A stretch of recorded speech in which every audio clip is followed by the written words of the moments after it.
आइए सुनते हैं एक छोटी सी कहानी। यह कहानी बहुत ही पुरानी है जो सच्ची घटना पर आधारित है।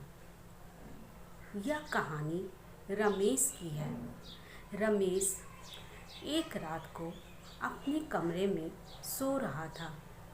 तभी अचानक उसे खिड़की से कुछ घुंघरू की आवाज़ आई। सोते सोते वह करवट पलट रहा था। उसे नींद नहीं आ रही थी। वह बार बार ना चाहते हुए भी उसका ध्यान उन घुंघरुओं पर जा रहा था।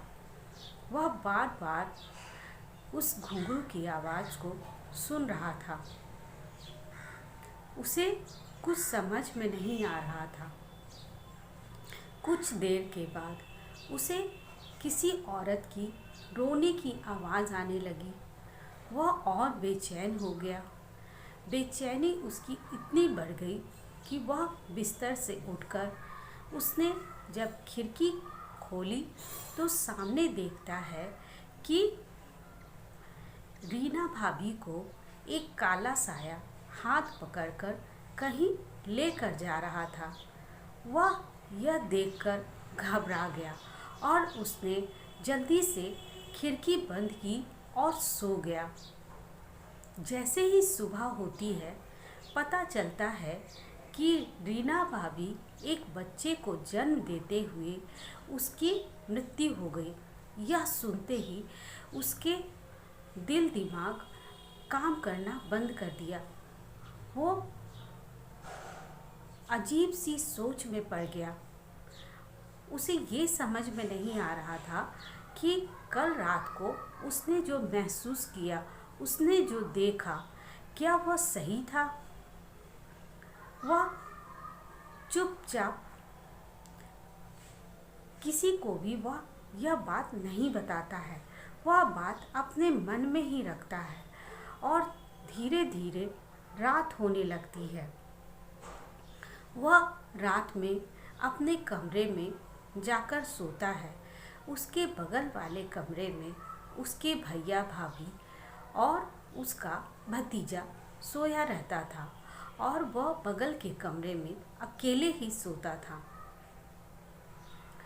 रात को जैसे ही उसकी आंख बंद हुई वो उसे फिर से घुंघरुओं की आवाज़ सुनाई देने लगी। वह फिर उसे बेचैनी महसूस होने लगी। वो समझ नहीं पा रहा था कि उसके साथ आखिर यह हो क्या रहा है।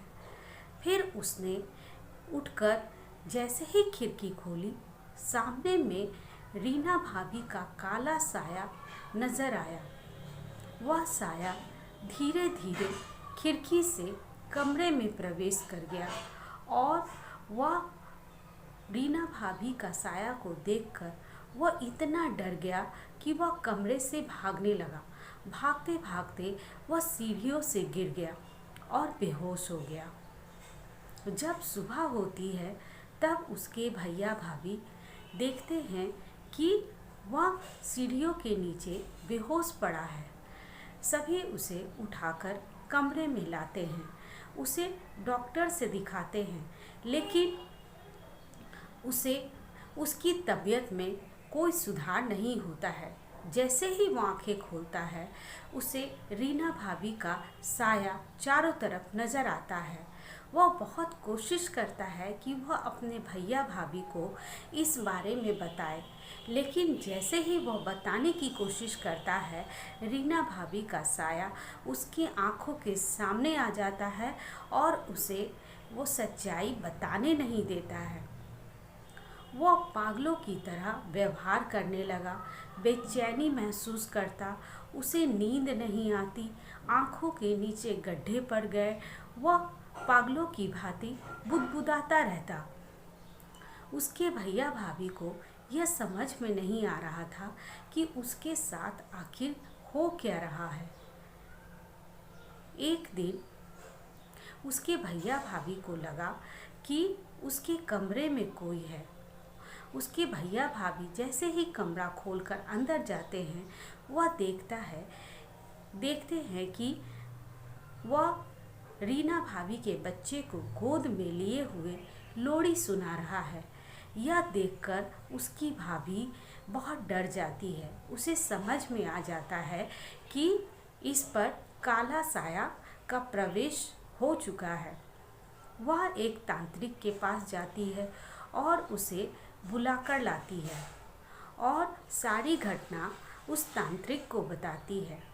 तांत्रिक आता है और उसके सिर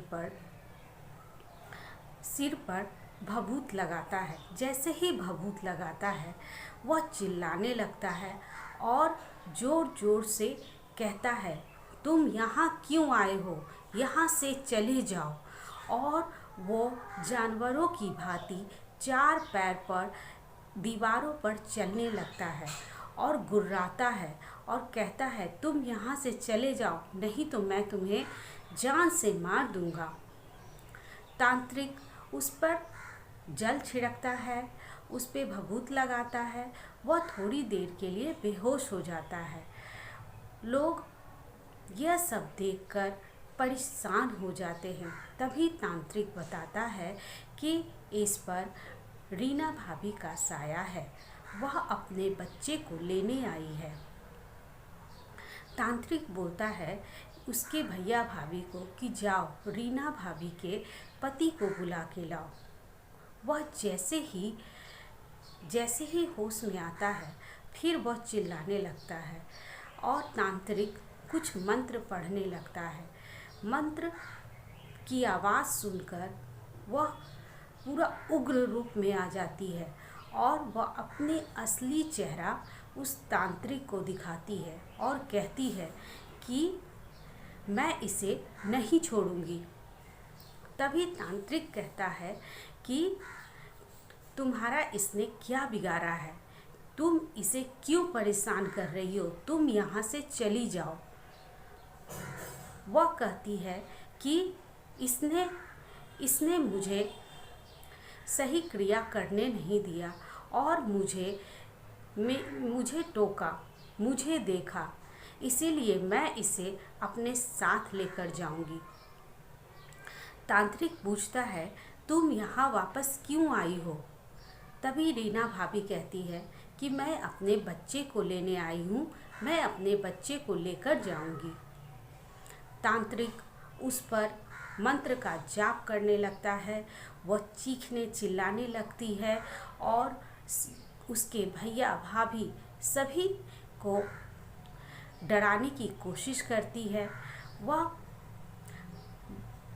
उग्र रूप में आकर वह सभी को मारने लगती है, सभी को नोचने लगती है।